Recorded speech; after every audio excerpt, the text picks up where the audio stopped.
كان الهدف هو تأهل لنهائيات كأس العالم وحققناه، ثم الوصول للمباراة النهائية. طبعا بما أننا متواجدين في المباراة النهائية فشيء طبيعي أنه الطموح هو الفوز بالكأس، علما أنها تكون مباراة قوية أمام منتخب قوي محترم.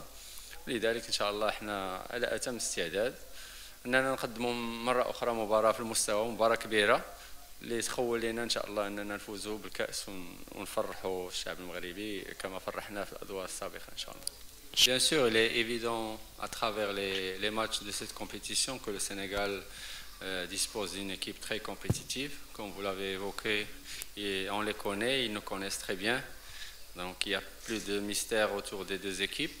De notre part, on a préparé du mieux notre plan de jeu, on les connaît, ils nous connaissent.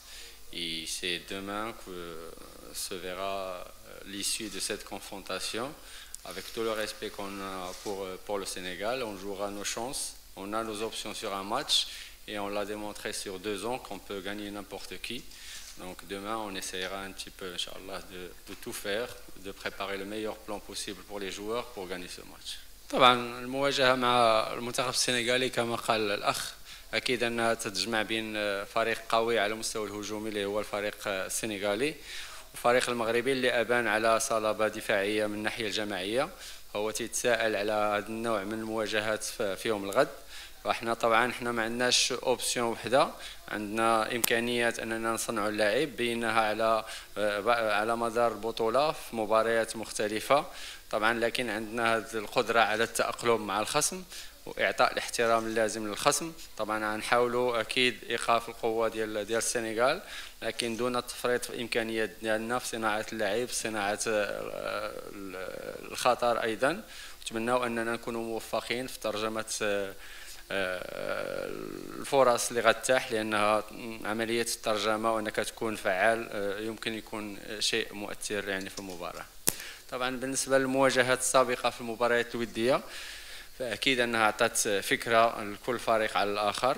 طبعا تطلب يعني ارتسامات حول الاستقبال والتنظيم. طبعا التنظيم في شكل جيد جدا على مستوى المنشآت، على مستوى تنظيم ولا اللوجيستيكي خارج ارضيه الملعب. طبعا ما كاينش ميساج مختلف للشعب الجزائري اكثر من الخطابات اللي كانت عفويه في ندوات سابقه، على انه الشعبين تجمعهم اشياء اعمق من كره القدم واعمق من اي ترهات اخرى، وتتجسد في العفويه ديال الشارع المغربي، في الشارع الجزائري، التفاعل ديال المواطن الحر الجزائري مع اخوه المغربي. Montrer le long de la compétition que c'est une équipe très compétitive, une équipe pleine de talent, une équipe athlétique aussi. Donc il faudra sortir un grand match lors de cette finale pour mériter cette coupe. Et pour le moment, on a tout fait, Inch'Allah, pour le faire. On va essayer, Inch'Allah, d'être compétitif sur le terrain et d'être le plus serein possible pour contrer cette équipe sénégalaise qui mérite le respect aussi. الخطاب ديالنا معهم ثابت، يعني من التحضير في المباريات الوديه، اثناء التدريب، اثناء الاعداد، والكومبيتيسيون هو تحصيل حاصل. يعني الطريقه اللي تنستعدوا بها على مدار السنه تترجم على ارضيه الملعب. تيبقى تفاصيل صغيره ديال التركيز على التعليمات، على طريقه اللعب، ولكن ما كاينش خطابات تحفيزيه اكثر من اللازم، لانهم يعني موتيفي ديجا من الداخل، ما يحتاجوش اننا نديروا خطابات طويله خاصه بالمباراه، تنحسوا بهم مستعدين ان شاء الله. طبعا هو راه جاوبت، يعني المنتخب السنغالي والمنتخب المغربي تعرفوا بعضياتهم، يعني المعلومات متوفره، ما بقاتش هناك اسرار، ولكن في الندوات الصحفيه من الصعب ندخلوا في التفاصيل الاخرى، لان المواجهات تستدعي انه النوايا تبقى داخليه. يعني المباراة ديال الغد ديال السنغال غتكون صعيبة.